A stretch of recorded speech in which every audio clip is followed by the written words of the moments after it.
Ya Tuhan, firman-Mu sungguh menguatkan dan menyejukkan hati kami. Firman Tuhan menyokong dan menghibur kami. Bahkan firman Tuhan boleh menjadi spirit yang manis bagi kami untuk dapat melihat segala tantangan hidup ini sebagai sebuah peluang, kesempatan, bahkan mendorong kami untuk tetap maju dan bergerak terus. Tetapi firman Tuhan jugalah yang mengingatkan kepada kami apa yang harus kami lakukan dan tindakan apa yang kami yang salah, yang tidak berkenan di hadapan Tuhan. Oleh karena itu biarlah di dalam pembacaan Alkitab, maka hikmat Tuhan menolong kami untuk dapat memahami dengan baik, agar benar pula ketika kami menjalankannya hari demi hari. Kuasailah kami Tuhan dan jauhkanlah kami dari yang jahat, sebab kami mohonkan semuanya ini hanya di dalam nama Yesus Kristus, Juru Selamat kami. Amin. Matius pasal 2 ayat 13 sampai 23.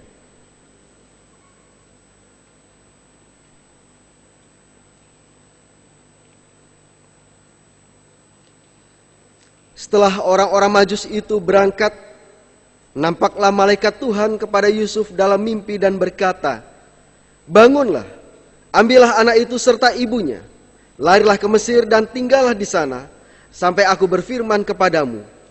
Karena Herodes akan mencari anak itu untuk membunuh dia." Maka Yusuf pun bangunlah. Diambilnya anak itu serta ibunya malam itu juga, lalu menyingkir ke Mesir dan tinggal di sana hingga Herodes mati. Hal itu terjadi supaya genaplah yang difirmankan Tuhan oleh Nabi, "Dari Mesir kupanggil anakku." Ketika Herodes tahu bahwa ia telah diperdayakan oleh orang-orang Majus itu, ia sangat marah. Lalu ia menyuruh membunuh semua anak di Betlehem dan sekitarnya, yaitu anak-anak yang berumur 2 tahun ke bawah, sesuai dengan waktu yang dapat diketahuinya dari orang-orang Majus itu. Dengan demikian genaplah firman yang disampaikan oleh Nabi Yeremia. Terdengarlah suara di Rama, tangis dan ratap yang amat sedih. Rahel menangisi anak-anaknya dan ia tidak mau dihibur, sebab mereka tidak ada lagi. Setelah Herodes mati, nampaklah malaikat Tuhan kepada Yusuf dalam mimpi di Mesir, katanya, "Bangunlah, ambillah anak itu serta ibunya dan berangkatlah ke tanah Israel, karena mereka yang hendak membunuh anak itu sudah mati." Lalu Yusuf pun bangunlah, diambilnya anak itu serta ibunya dan pergi ke tanah Israel. Tetapi setelah didengarnya bahwa Arkelaus menjadi raja di Yudea menggantikan Herodes ayahnya, ia takut ke sana. Karena dinasihati dalam mimpi, pergilah Yusuf ke daerah Galilea. Setibanya di sana, ia pun tinggal di sebuah kota yang bernama Nazaret. Hal itu terjadi supaya genaplah firman yang disampaikan oleh nabi-nabi, bahwa ia akan disebut orang Nazaret. Berbahagialah orang yang mendengarkan firman Tuhan serta memeliharanya. Haleluya.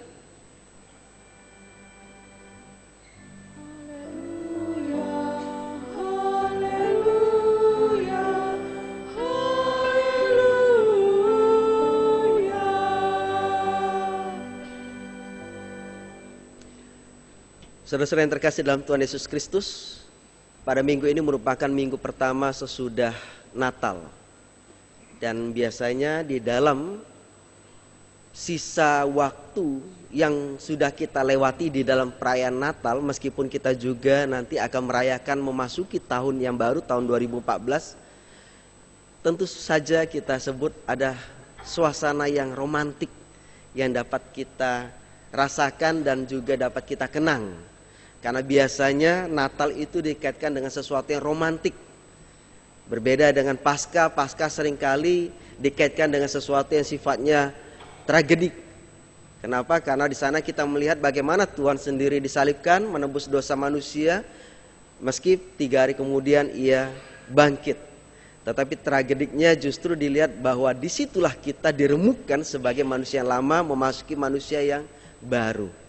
Nah, di dalam Natal kita justru melihat sesuatu yang romantik. Romantiknya seperti apa?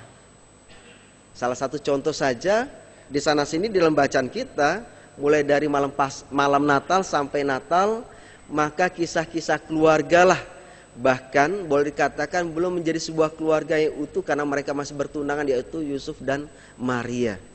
Kisah romantiknya bahwa ternyata Yusuf tidak meninggalkan Maria, tetapi tetap hidup dan menjaga Maria, bahkan membesarkan putra mereka yaitu Yesus Sang Juru Selamat. Tetapi kisah romantik juga ternyata itu kerap dekat dengan sesuatu yang sifatnya sentimen.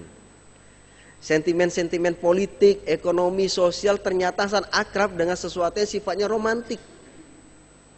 Dan bukankah itu juga yang kita alami? Benar saudara-saudara, apakah itu juga kita alami? Yang sifatnya romantik ternyata juga akrab dengan yang sentimen.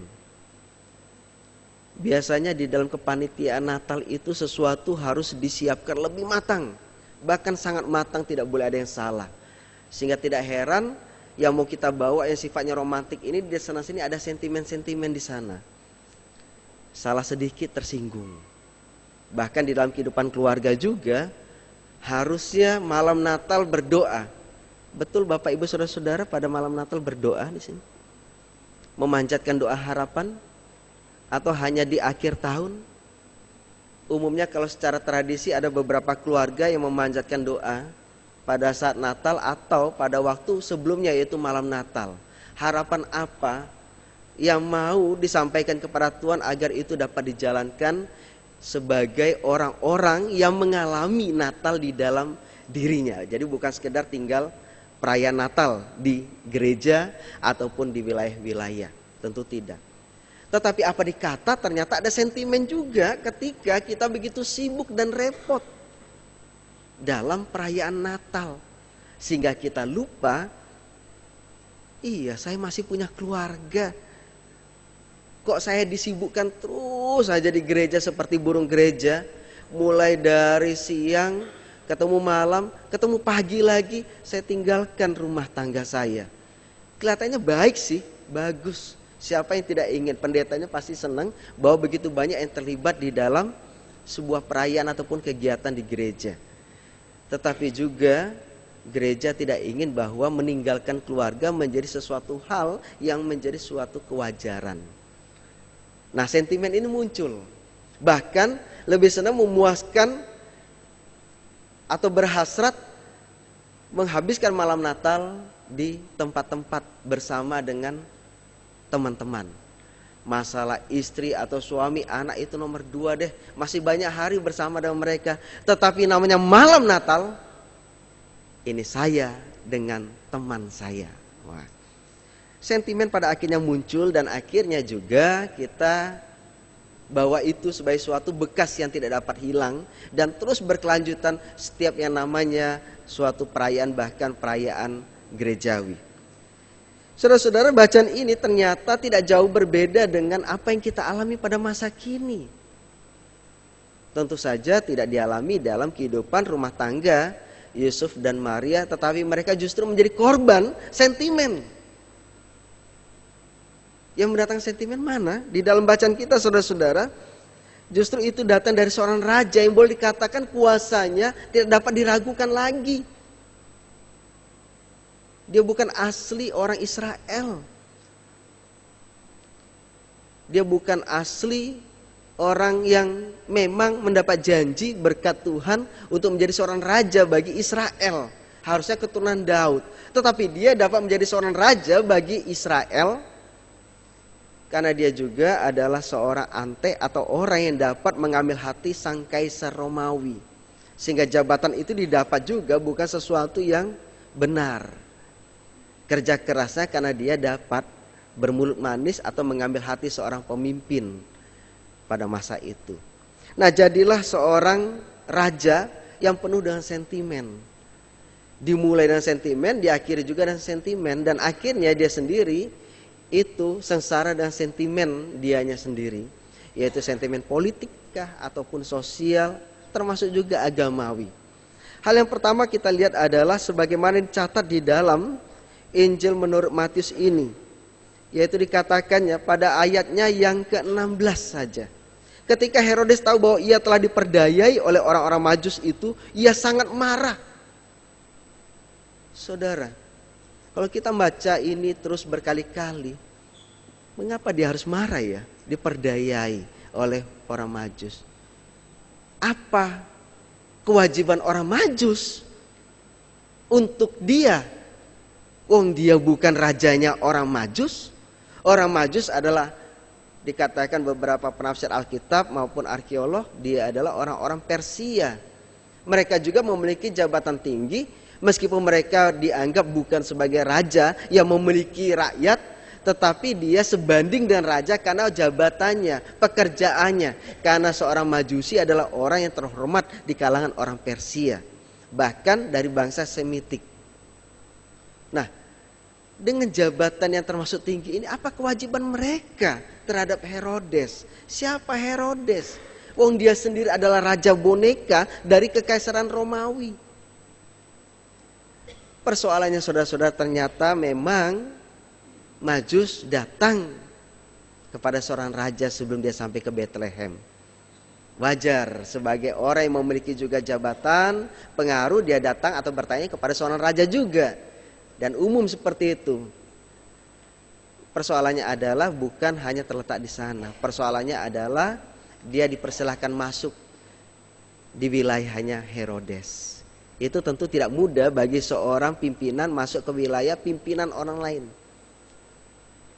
Nah, dia masuk ke sana dan dia harus memberitahu apa yang dia dapat, data-data yang perlu diketahui oleh Herodes.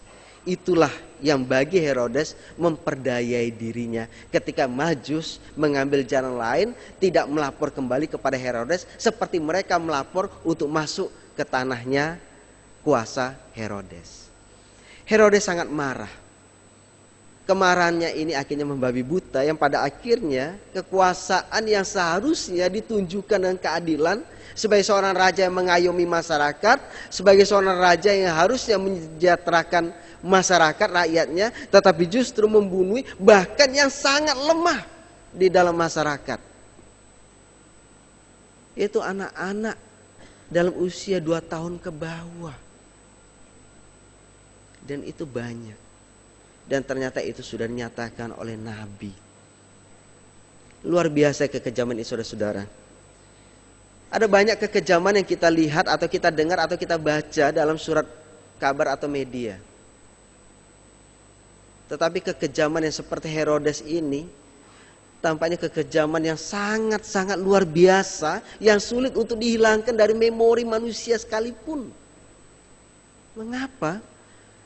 Karena dia sungguh-sungguh pemilik kuasa yang tidak memberikan kesempatan hidup kepada seorang anak yang harusnya hidup lebih lama lagi. Bahkan seorang yang katakanlah maaf, yang tidak menginginkan seorang anak di dalam rahimnya, mungkin karena dia tidak siap, atau mungkin dia karena suatu persoalan ataupun tindakan yang melanggar hukum Tuhan, akhirnya dia harus mengandung. Sebagai seorang ibu, dia tidak akan tega untuk melantarkan anaknya. Tetapi karena tidak siap, meski dia tidak akan membunuh, dia letakkan atau dia berikan kepada orang, entah ke panti asuhan atau ke tong sampah dan sebagainya, tetapi tidak dia bunuh sendiri. Tetapi Herodes, saudara-saudara, adalah gambaran dari sosok orang pemegang kekuasaan yang harusnya mengayomi masyarakat dan melindungi. Ternyata dia tidak memberi kesempatan sedikit pun kepada seorang anak manusia untuk hidup. Inilah dosa yang sangat besar yang pada akhirnya ini merembet kepada sesuatu yang pada gilirannya bagi keturunannya pun tidak pernah lepas dari sentimen-sentimen politik, ekonomi, sosial, budaya maupun agamawi. Bahkan sangat bersentuhan, bersinggungan dengan keadilan Tuhan. Keturunan dia ini juga kita akan lihat pada bacaan-bacaan selanjutnya. Bagaimana ada seorang Herodes yang memenggal kepala Yohanes Pembaptis, tetapi dia juga akhirnya mengalami tragis. Di antara keluarga mereka akhirnya saling bunuh dan menghancurkan. Nah, ini menjadi refleksi bagi kita saudara-saudara di dalam kisah-kisah Natal. Ternyata kisah romantik tadi dipenuhi juga dengan kisah-kisah yang tragedik, yang pada gilirannya membuat pedih hati. Kisah-kisah yang membunga-bunga, kisah-kisah yang menyenangkan, menyegarkan, kisah-kisah haru. Tentu pada masa itu tidak dapat dilihat atau dibandingkan dengan gambaran pohon Natal, karena tidak ada pohon Natal menjadi lambang pada zaman dahulu kala gitu ya, pada waktu Natal pertama. Tetapi kisah Natal pertama boleh mengharukan, tetapi juga boleh menyedihkan, boleh menyenangkan dan menyukakan malaikat, gembala, majus, tetapi juga sangat-sangat membuat kesedihan yang teramat dalam. Bahkan di suatu kota kecil yang sudah dinyatakan oleh para nabi, yaitu Bethlehem, kotanya Raja Daud, kotanya sang pembesar yang tidak pernah dilupakan oleh orang Israel. Ternyata di sana terjadi juga pertumpahan darah yang amat jahat. Apa yang dialami oleh Tuhan Yesus kemudian sebagai seorang anak manusia, juga yang pernah dialami oleh anak-anak Israel pada zaman dahulu kala, terutama Musa. Kalau kita membaca di dalam kitab Keluaran, Musa bayi, Musa kecil, ternyata juga harus diungsikan, harus disingkirkan, bahkan lewat sungai. Ancaman dari kehancuran yang dilakukan oleh Fir'aun. Tidak didapati, maka banyak anak-anak juga dibunuh oleh Fir'aun. Dan ternyata kisah beribu-ribu tahun kemudian itu nampak di dalam kisah di awal katakala dimulainya hendak awal tahun Masehi ini, yaitu pembunuhan anak-anak di Bethlehem. Kejadian lagi saudara-saudara. Berarti ketika Tuhan datang, Tuhan mau menyampaikan maksudnya sebagaimana dulu kepada Musa, ternyata selalu saja diiringi dengan sesuatu yang jahat. Ketika Tuhan mau menyampaikan damai, maka yang jahat ini juga selalu mengiringi dan mengikuti. Dan ini memberikan arti kepada kita apa? Memberikan arti kepada kita ketika kita mengharapkan damai sejahtera, keadilan, kebahagiaan, sukacita. Bahkan dalam rumah tangga kita sekalipun, jangan heran bahwa kejahatan juga, ketidakdamaian, ketidakadilan, kemarahan, keangkuhan juga akan mengiringi. Sejarah sudah mengatakan seperti itu. Bahkan sejarah keselamatan Allah, tidak pernah ada di dalam Alkitab kita yang dapat kita baca bahwa sejarah keselamatan Allah tanpa diiringi seperti itu. Selalu saja diiringi dengan sesuatu yang jahat. Karena yang jahat tidak rela yang baik tadi menguasai sepenuhnya manusia. Oleh karena itulah jelas ketika tema kita pada minggu ini, minggu pertama setelah Natal, dari Bethlehem ke Mesir, ketika kuasa manusia menghancurkan kehidupan, justru yang jahat itulah nampak di dalam diri manusia. Nah, ini memberikan arti kepada kita bahwa memang kita tuh waspada sebagai orang beriman. Bahwa bukan berarti sebagai orang beriman maka kita tidak akan mampu lagi menunjukkan kekuasaan yang dapat menghancurkan kedamaian. Fir'aun pada zaman Musa juga sebelumnya dikenal sebagai Fir'aun yang baik, memberikan kesempatan kepada orang Israel tinggal di tanah Goshen yang subur. Menurut catatan sejarah, ternyata Goshen itu memang daerah subur dekat delta Sungai Nil. Tidak tahu kalau zaman sekarang, tetapi beberapa catatan sejarah itu subur, dan itu justru diberikan kesempatan tinggal oleh kaum Ibrani, orang Israel. Luar biasa kebaikan Fir'aun pada zaman Yusuf. Bahkan begitu lama mereka tinggal. Nah, termasuk juga di dalam kehidupan Herodes. Baiknya Herodes disebut agung karena dia dinilai oleh orang Israel mampu membangun bait suci lebih besar dan megah daripada Salomo. Karena itu disebut oleh orang Yahudi agung. Jadi agungnya karena dia memberikan andil yang besar dalam kehidupan agamawi. Tetapi saudara-saudara, hal-hal seperti itu ternyata dapat mengaburkan manusia. Bahwa keagungan manusia tidaklah kekal.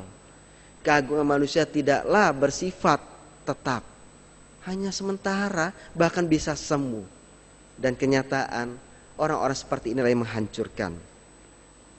Maka itu saudara-saudara, apa yang dapat kita ambil di dalam kisah Natal meskipun romantik, namun penuh dengan sentimen-sentimen di sana sini yang pada akhirnya kita melihat suatu tragedi yang besar.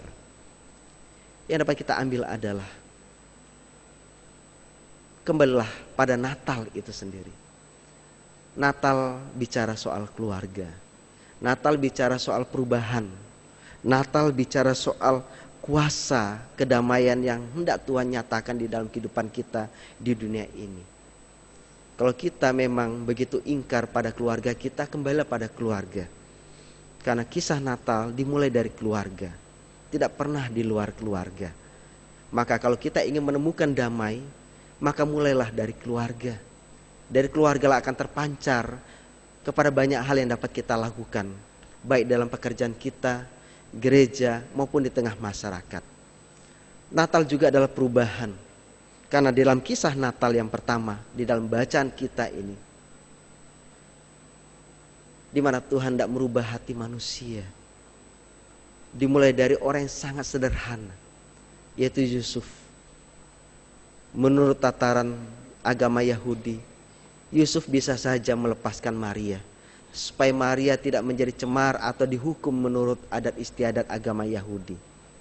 Tetapi cara Tuhan berbeda. Yusuf diubah menjadi orang yang sangat bertanggung jawab. Bahkan 2 kali Tuhan menunjukkan bahwa Yusuf adalah orang yang sangat berubah, orang yang sangat bertanggung jawab. Yaitu pertama, bangunlah, ambillah anak itu serta ibunya, lari ke Mesir. Yang kedua, bangunlah, kembali ke tanah Israel, bawa anak itu dan ibunya. Tindakan itu tidak mudah, saudara-saudara. Setidak mudah juga ketika kita pindah rumah. Susah bukan? Mengepak-ngepak, bersosialisasi yang baru lagi.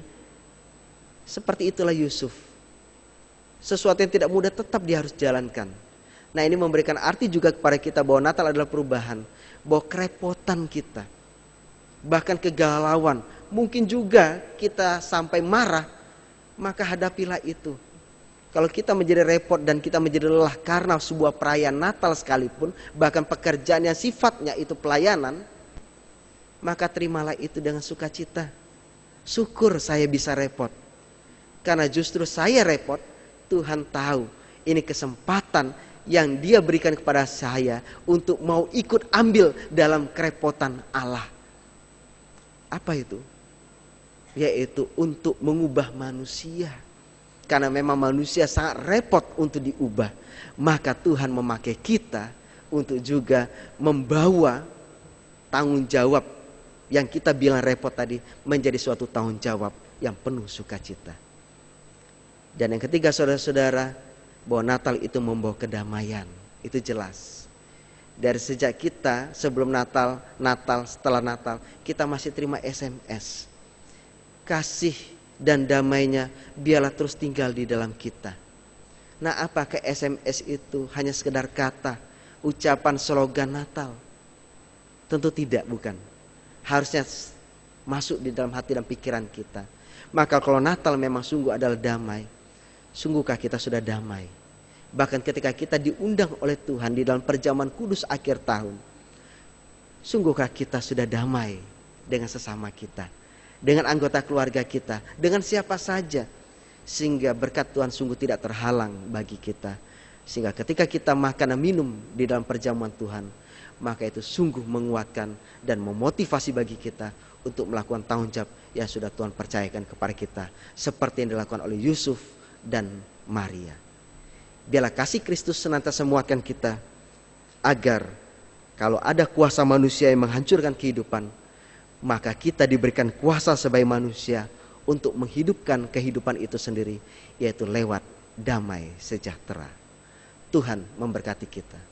Amin.